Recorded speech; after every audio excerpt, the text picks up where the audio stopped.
Ayan mga utol, pararamihin ko po ito sa mini lake po. Ayan. Ano pa tita ang gagamitin natin? Ang ganda ng mga hardin, no? Itak po. Ang kutsilyo. May tatay po, meron po dito. Yan, binigyan po tayo ng tita. Ito po kapatid tatay biyanan. Pararamihin po natin sa mini lake. Yan po tita, narami po yan. Oo, mas maganda kung pinuputulan ganito dahil mas lalo silang mabilis lumago na suwi agad. Ayun po ganyan tita. Pag yung merong mga... Yan po ay napagkakakitaan din na po. Oo. Magkano po ang ano niyan? Ay dito ang bilihan nito'y piso-piso lang isang stick. Piso po isang ganito. Pero sa ano daw, mahal ito. Sa Dangwa. Dinadala nila sa Dangwa. Yan po. Dito. Iba't ibang uri ng hardin dito kay tita. Nagipot na init ulan na mabilis siyang kumapal. Oo. Ano po ka tita, abunuhan? Hindi po ari.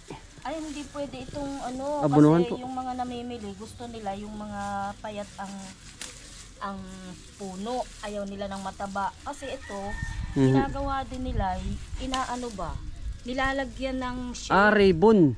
Shape po, kumbaga nilalala po ano. Nilalala. Eh kung mataba hindi nila malalala Oo. kaya ano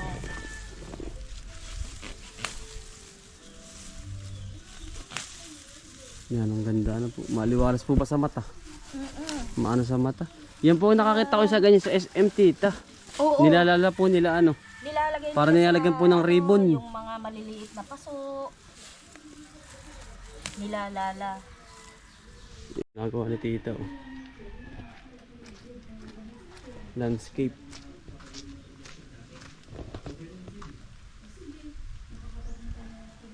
Ang ganda na po.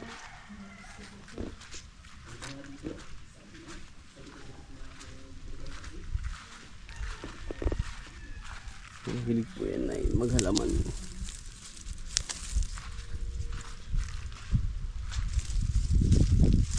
May tubo pa ay eh.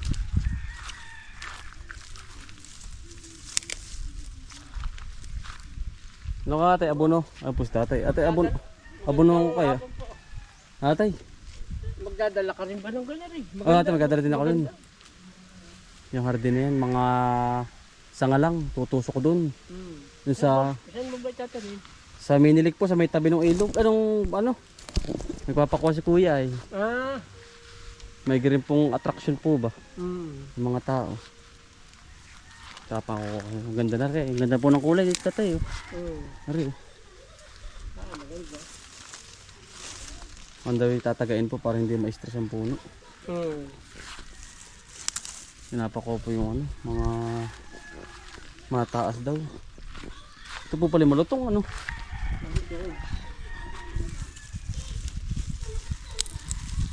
Namatay. Tita. Ayos na po ito. Ang dami na po nito. Yun na lang po makakapal ang aking ano yun. Ganda oh. Itaas lang po ito. Isang piraso nito. Ay kuha. Nagano ba ito? Isang piraso. Kahit tara po din nila. Pararamihin ko na lang po. Yan. Para bumaba. Yan. Ganda oh. Ayos na po yan. Ayos na po yan. Parang pangit na rin. Ano po ba yan? Pinya. Pinya-pinyahan. Ayun ay pinagbabahayan ng bindi.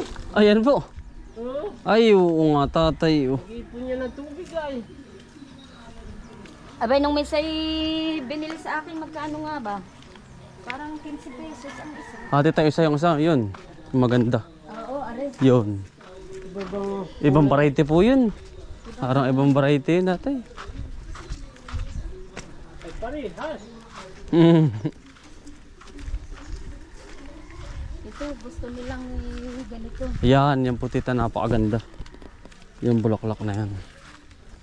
Pararamihin po namin sa bahay. Ganda oh. Ito po kahit itusok laang. Ano po? Buhay na po agad. Ano po? Yan po landscape ni tita.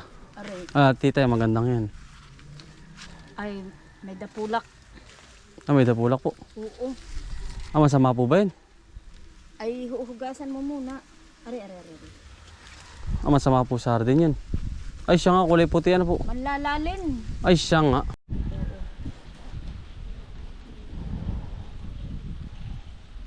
Baking soda ang Pang... pang-spray.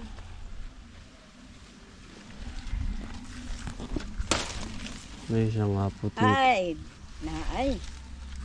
Meron din po. Ayos lang po dito. Aray. Teka. Kaya hahanap ng iba. Yung wala. Gusto nila itong ganitong Ganda ng kulay po. Oh. oo. Aba, ay dinadapulak nga. Kailangan ito'y Spray po. Madre Cacao. Spray ano po dito. Oo. Ay po tita oh. Doon. Dapat aray, tutusok ko na lang. Tusok mo na lang po.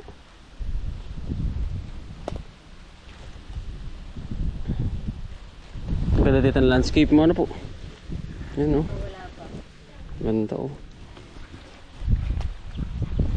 Yan po tita, wala. Yan po ay nalaki. Ito po. Oo, nataas ito. Ay, pero pagka ano nga dapat ay ano, para mabonsay. Mabonsay. Ito po tita oh. Dapat ay Ay, ara tita, walang ay. Ara po oh. Walang dapulak. Yan tita, yan.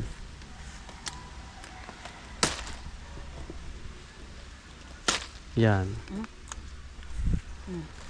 Ganda Ano? po. Isa pa? Ayos na po ito. Pararami. Ay sige po, isa pa po para ano, pantay.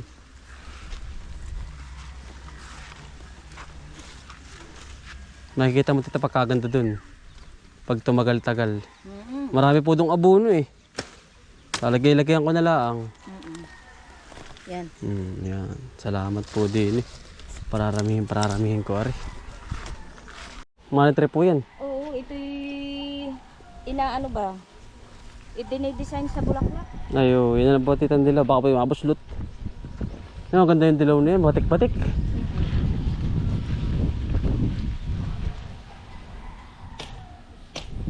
Ayan. Kahit mga dalawa lang po. Kala mo po yung sira pero hindi ano po. Ayan, okay na po yun dito. Ayan, ganda oh. Ganda ng kulay. Ate yan. Yan ate, maganda rin nga yan. Ay, palipul na rin doon. Ay ate, yun ang maganda. Nasusukala na eh. Ay. Pare, pagamihin mo ito ganyan. Ito yung nagbabayulit po ito ano? Saka ito. Ano yun? Ito po nagbabayulit. Ito. Ah, oo. Yun ay naibang kulay. Oo, pag malago na.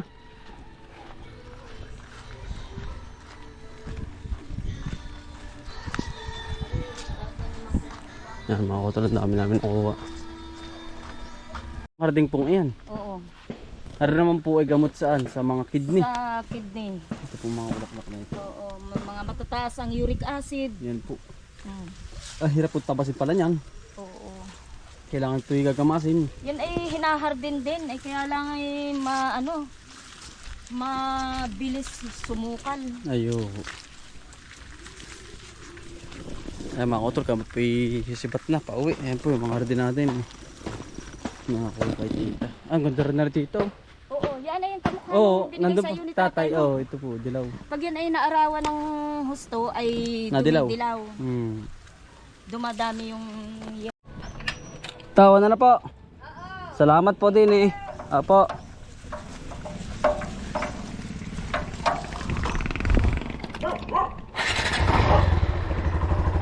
Wala na po. Sige po. Apo.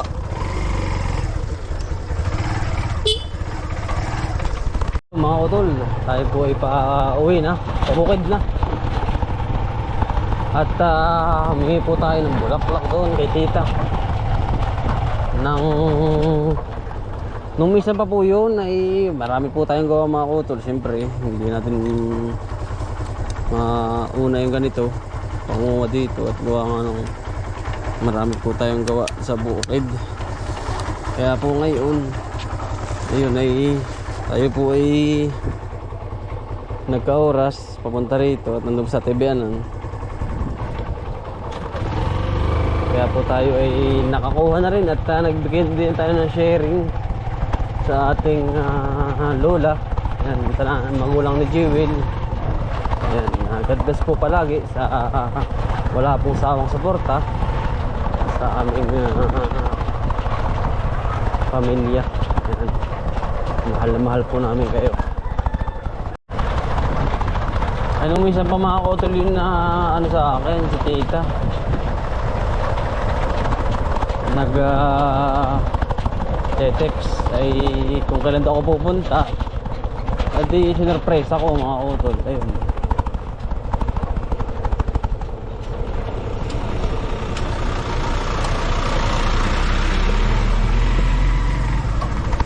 pumunta na lang tayo dito, diretso na tayo.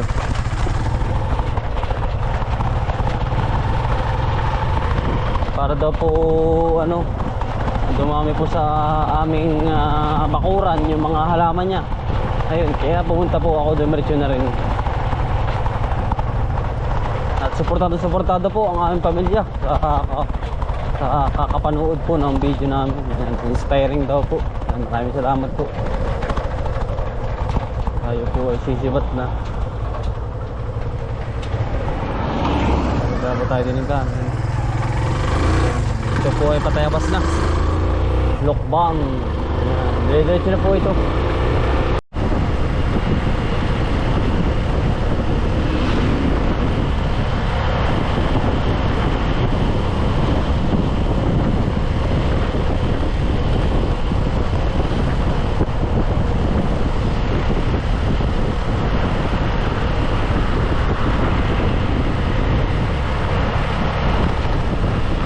Dito na tayo mga kutol sa Linang.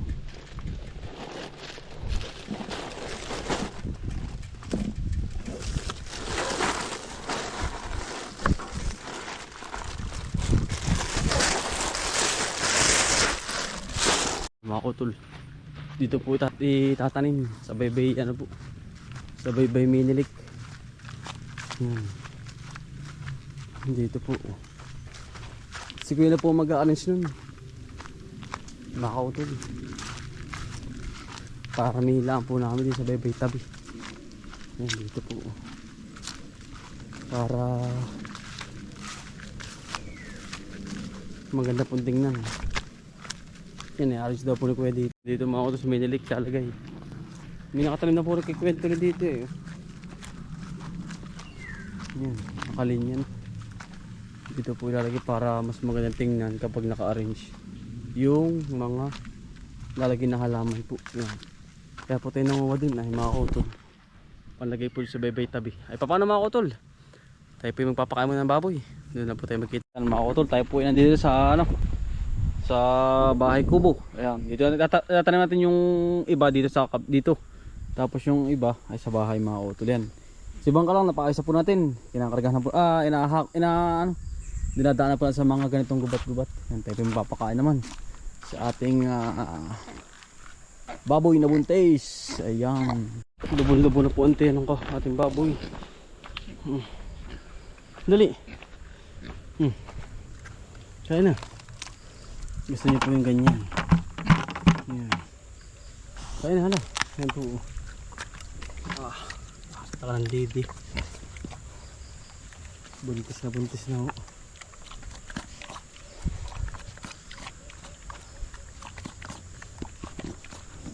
Ganda na po niyan. Ay paano mga kutol? Puyari na po buong maghapon. Ayan, maraming salamat po sa pagsama. Sipag lang po, tsaga, Buhay Probinsya. Bye. Salamat.